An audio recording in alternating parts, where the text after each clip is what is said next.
Okay, let's continue on now to Pete's area, which was customer assets.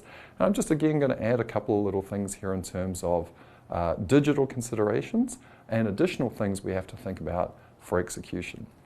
So, as Pete told you, I'm sure very, very clearly, your key goals are to attract, engage, and retain the right kind of customers. Some customers, as Pete told you, you actually want to get rid of because of the heterogeneity, one of our favorite buzzwords here at the Wharton School, in the customer base. Some customers are just not worth hanging on to.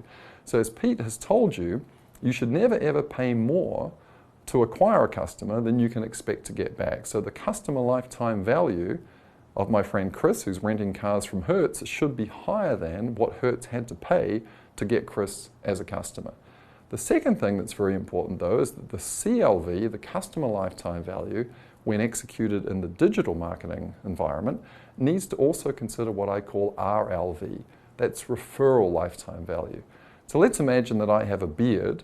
I actually don't today, but if I have a beard and I don't shave, I probably have a very low customer lifetime value to Harrys.com, the shaving company. However, if I'm a popular guy and I tell a lot of my friends about Harrys.com, I might have a very, very high referral lifetime value because I'm bringing other people to the party. So let me give you an example from data based on Diapers.com, one of our case study companies, that just shows how powerful this point is. So a few years ago, my colleague John Hay and I got all of the data from Diapers.com, and we looked at the first 100,000 customers that became customers of Diapers.com. And back in those days, if I were a customer of Diapers.com and I sent an email referral to my friend Amy, and then Amy made a purchase at Diapers.com, I would get a $1 credit towards buying more diapers. Also, what I could do is I could print out physical coupons and put them on all the cars on Walnut Street here in Philadelphia, and some stranger might pick them up and take my code and enter it, and then I would get a credit if they became a customer. So two things were very, very interesting to us about this process. First of all, about 8,000 of those 100,000 customers engaged in this customer-based promotional word of mouth, if you will. That's kind of interesting. About 8% of the people were motivated to go and try and acquire other customers on behalf of the firm. Now, of course, again, going back to what Pete talked about, we all know about averages. It's an important measure. So the average number of people that were brought in by a referring customer was about 4. So those 8,000 people generated 32,000 new customers for Diapers.com. It's a pretty powerful number. But again, in the internet, it's not just the average that's important. The internet is the world of extremes. There's going to be some customers out there that just love you so much they may go completely nuts, as it were. And so it turned out, when we looked carefully at the data, the top 100 customers were generating about 15,000 other customers. So think about that, about 150 each. So again, when you execute your customer strategies in the digital age, one of the most important things you can do is you can encourage your existing customers to refer other customers. Okay, so let me just summarize that, the digital considerations. So non-negotiable in the black at the top of the slide is that you must still attract the right target customer, as Pete has been talking about for the last few weeks. However, there are 3 interesting nuances that come into play here. First of all, your interaction with customers changes from just a monologue, you sending out messages, now into a conversation. So let me give you a personal example. Recently, I've been flying from Philadelphia to San Francisco to our West Coast campus, and where possible, I try and fly on Virgin America. It's a great airline. I think they really know what they're doing in terms of marketing. And when I get on the airline, sometimes I send a tweet. I'm happy to be on VX 141, looking forward to the sushi and beer. And sure enough, within a few moments later, Virgin will tweet back to me and engage me in a conversation. In fact, on a recent flight, I received a direct message from somebody at Virgin telling me if I took a screenshot of my status on United Airlines that Virgin would match it. So think about the power of that medium to change from a monologue to a conversation. So that's going to be an important theme. How can we use technology to engage in real conversations with our customers? The second thing that we can do with customers is we can amplify activities that go on in the real world out into the virtual world.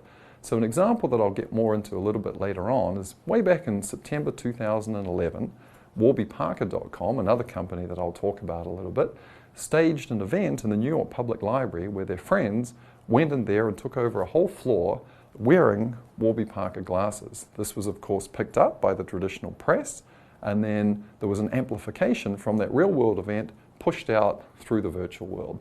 And then finally, the third point is we need to be aware of this possibility of what I'll call the long tail leverage. The long tail is the idea, the conceptual idea, that there are some people who are just sort of extreme, like those customers for diapers.com that referred 150 customers each when the average was only 4.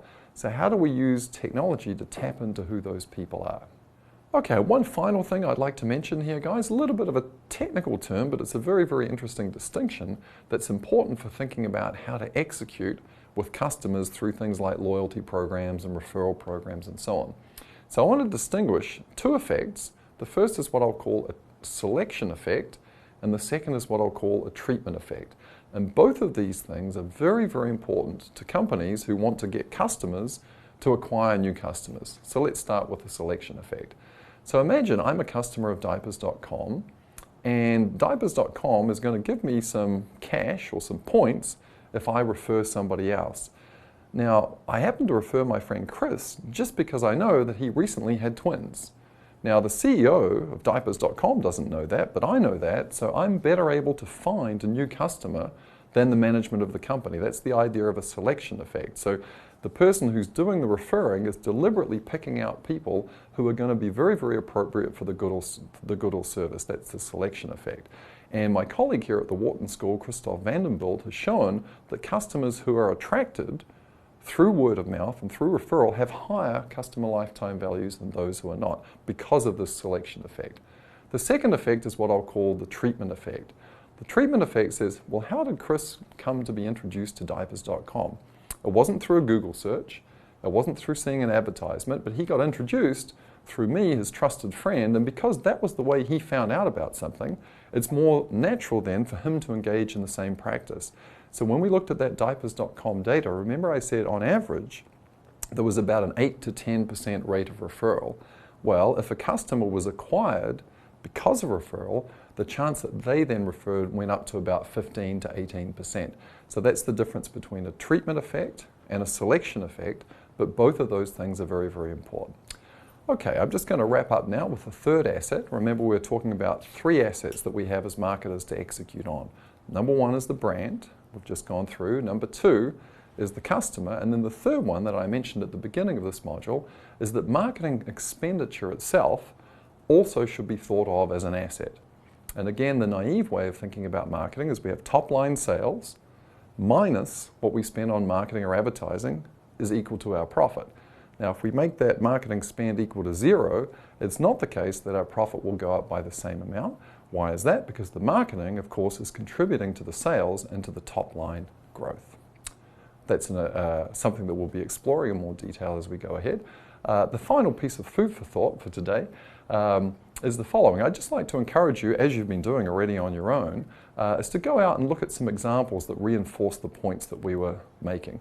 So the first thing I'd like you to do just over the next few days is to try and think about some experience that you have buying coffee, paying for something, booking a hotel, communicating with your friends, keeping track of your appointments, whatever it is that's just not as good as it could be, okay?